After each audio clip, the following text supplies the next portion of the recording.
거룩하신 아버지 하나님, 소중한 하루를 허락하시고 또 주님의 말씀 앞으로 우리를 불러주시니 감사를 드립니다. 생명의 말씀을 통해 또 새 힘을 얻는 시간 되며 우리의 영혼이 강건하게 되기를 간절히 소망합니다. 사랑하는 교회를 세우시고 또한 말씀으로 세워가게 하시니 또한 감사를 드립니다. 사랑과 은혜가 더 풍성해지는 공동체 되게 하시고 받은 은혜를 또한 흘려보내는 선교적 공동체로 세워지게 하여 주옵소서. 계속되는 교회, 학교, 여름 사역위에도 하나님 함께하여 주시고 무엇보다도 많은 비가 내리는 가운데 좋은 날씨 허락하시고 또 건강 허락하시며 특별히 성령 충만함과 은혜가 풍성한 시간들 되게 하여 주옵소서. 수련회를 통하여 예수 그리스도의 분명한 신앙, 그 믿음을 갖게 하여 주시고 믿음의 다음 세대들이 다가올 시대 앞에 더욱더 믿음으로 준비되고 하나님께 사용되어지는 귀한 자녀들 되게 하여 주옵소서.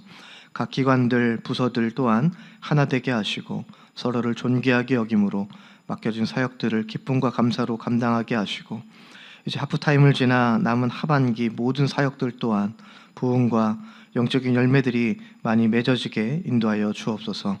아프신 성도님들 회복과 치유로 함께하여 주시며 영육간의 강건함으로 풍성하게 하여 주옵소서. 오늘도 모든 직장과 일터와 삶의 자리마다 주님께서 동행하여 주시길 간절히 원하며 살아계신 예수님의 이름으로 기도드립니다. 아멘. 오늘 우리에게 주신 하나님 말씀은 시편 9편입니다.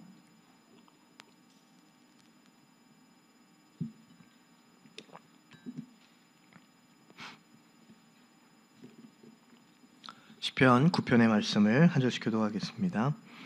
내가 전심으로 여호와께 감사하오며 주의 모든 기이한 일들을 전하리이다. 내가 주를 기뻐하고 즐거워하며 지존하신 주의 이름을 찬송하리니 내 원수들이 물러갈 때에 주 앞에서 넘어져 망함이니이다. 주께서 나의 의와 송사를 변호하셨으며 보좌에 앉으사 의롭게 심판하셨나이다. 이방 나라들을 책망하시고 악인을 멸하시며 그들의 이름을 영원히 지우셨나이다. 원수가 끊어져 영원히 멸망하였사오니 주께서 무너뜨린 성읍들을 기억할 수 없나이다. 여호와께서 영원히 앉으시며 심판을 위하여 보좌를 준비하셨도다. 공의로 세계를 심판하시며 정직으로 만민에게 판결을 내리시리로다. 여호와는 압제를 당하는 자의 요새이시요 환난 때의 요새이시도다. 여호와의 주의 이름을 아는 자는 주를 의지하오리니 이는 주를 찾는 자들을 버리지 아니하심이니이다. 너희는 시온에 계신 여호와를 찬송하며 그의 행사를 백성 중에 선포할지어다. 피 흘림을 신문하시는 이가 그들을 기억하시며 가난한 자의 부르짖음을 잊지 아니하시도다. 여호와여 내게 은혜를 베푸소서. 나를 사망의 문에서 일으키시는 주여 나를 미워하는 자에게서 받는 나의 고통을 보소서. 그리하시면 내가 주의 찬송을 다 전할 것이요 날 시온의 문에서 주의 구원을 기뻐하리이다. 이방 나라들은 자기가 판 웅덩이에 빠지며 자기가 숨긴 그물에 자기 발이 걸렸도다. 여호와께서 자기를 알게 하사 심판을 행하셨으며 악인은 자기가 손으로 행한 일에 스스로 얽혔도다. 악인들이 스올에 돌아가며 하나님을 잊어버린 모든 이방 나라들이 그리하리로다. 궁핍한 자가 항상 잊어버림을 당하지 아니하며 가난한 자들이 영원히 실망하지 아니하리로다. 여호와여 일어나사 인생으로 승리를 얻지 못하게 하시며 이방 나라들이 주 앞에서 심판을 받게 하소서.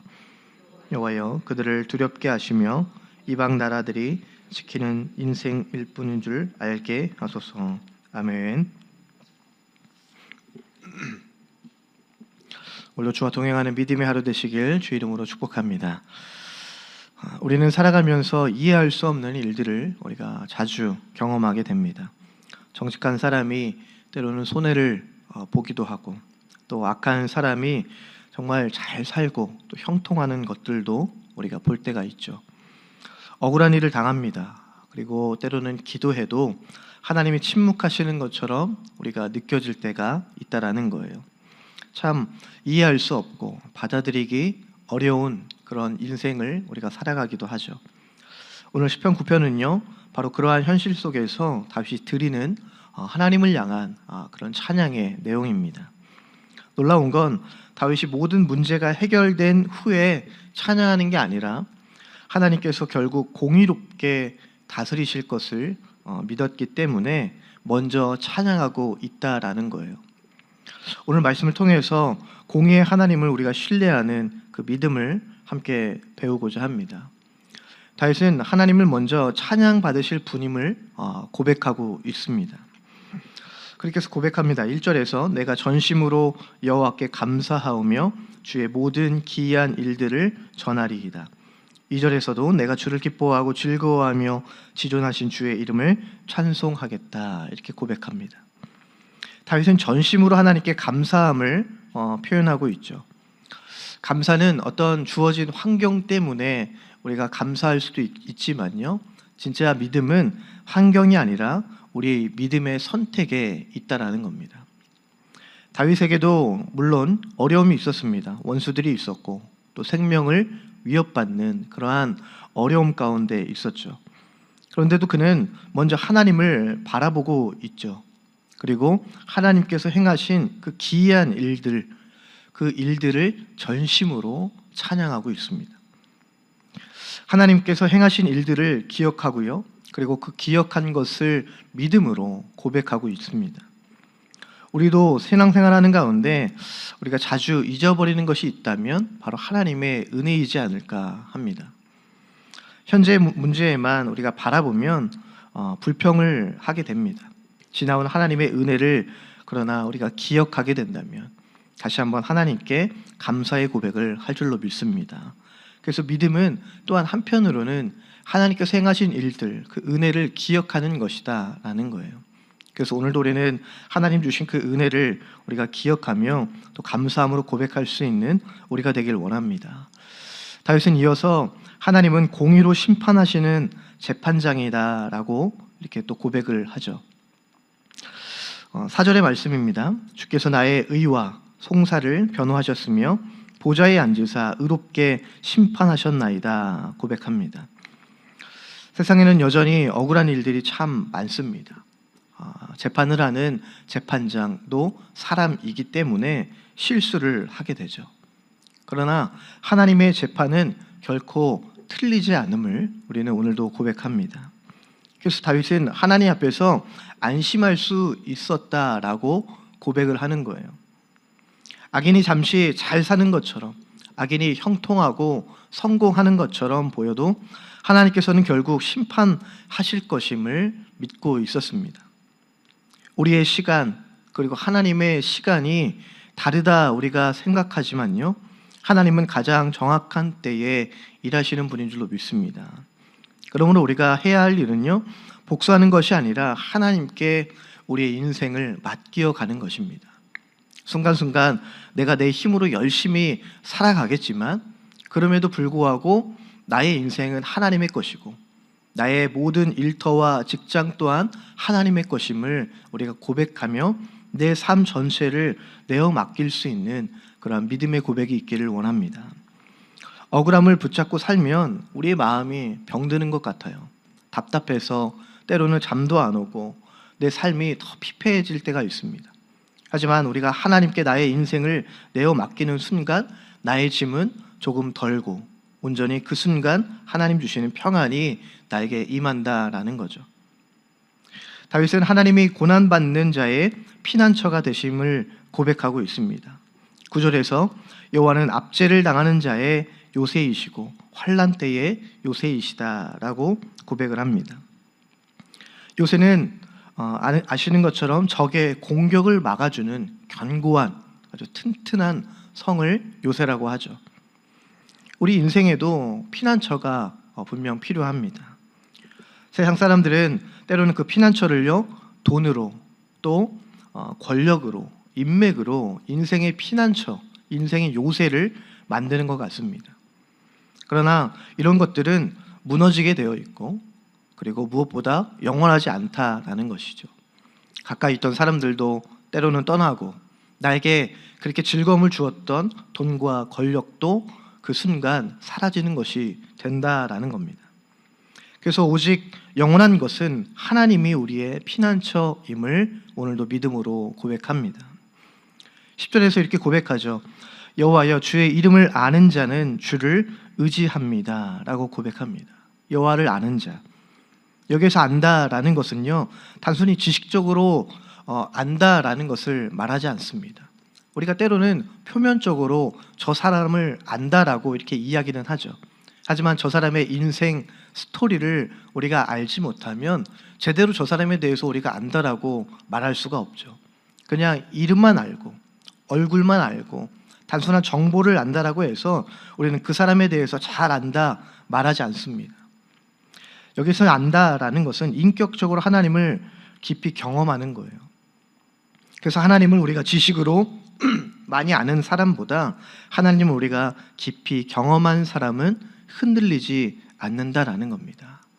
강풍이 불고 비바람이 불어도 때로는 그 어려움 때문에 내 인생이 흔들리겠지만 결코 넘어지지 않는다라는 거예요.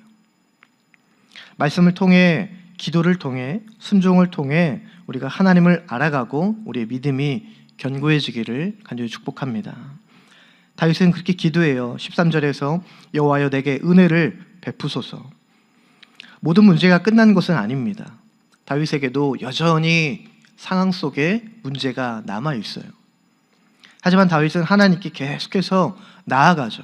그리고 나에게 은혜를 베풀어 주십시오라고 간구합니다. 15절부터는 그래서 하나님의 역전이 나타나는 것을 우리가 보게 되죠. 악인이 자기가 판 함정에 빠질 것이다 라고 고백하고요, 하나님께서는 악을 선으로 바꾸어 주시는 분임을 분명 고백하고 있습니다. 그런 하나님을 다윗은요, 믿음으로 고백하고 그리고 하나님을 신뢰하고 나아가고 있다라는 거예요. 우리에게도 동일한 이러한 믿음이 세워지기를 간절히 소망합니다. 오늘 우리에게 다윗은요, 세 가지의 믿음을 우리에게 도전하고 또 가르쳐주고 있습니다. 그것은 환경보다 하나님을 찬양하는 겁니다. 감사는 우리의 믿음의 선택이고 또 믿음의 시작이기 때문에 우리 환경 속에서도, 우리 주어진 환경에서도 하나님을 찬양할 수 있기를 바랍니다.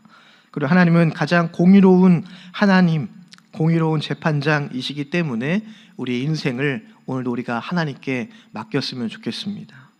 또한 주님께서는 결코 자기 자신을 찾는 자를 버리는 그러한 분이 아니시기 때문에 우리의 여러 가지 어려움 가운데, 여러 가지 문제와 상황 가운데서도 하나님을 우리의 피난처로 삼기를 간절히 소망합니다.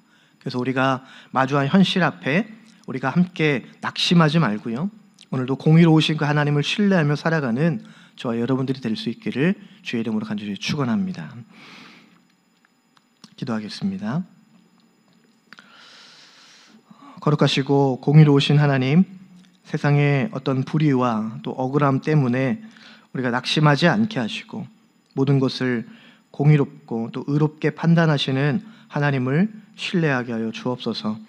환경보다 먼저 하나님께 감사하고 또 찬양할 수 있게 하여 주시고, 어떤 환난 가운데서도 하나님을 우리의 요새요 또 우리의 피난처로 삼는 믿음의 고백이 있게 하여 주옵소서. 우리의 억울함, 또 때로는 우리의 두려움을 주님께 맡기며 끝까지 믿음으로 인내하며 주님을 신뢰할 수 있는 귀한 믿음의 삶이 되게 하여 주옵소서. 그래서 오늘도 하나님 앞에 순간순간 찬양하게 하시고 또 감사함으로 고백하며 주님 안에서 귀한 믿음의 평안을 누릴 수 있는 복된 하루 되게 하여 주옵소서.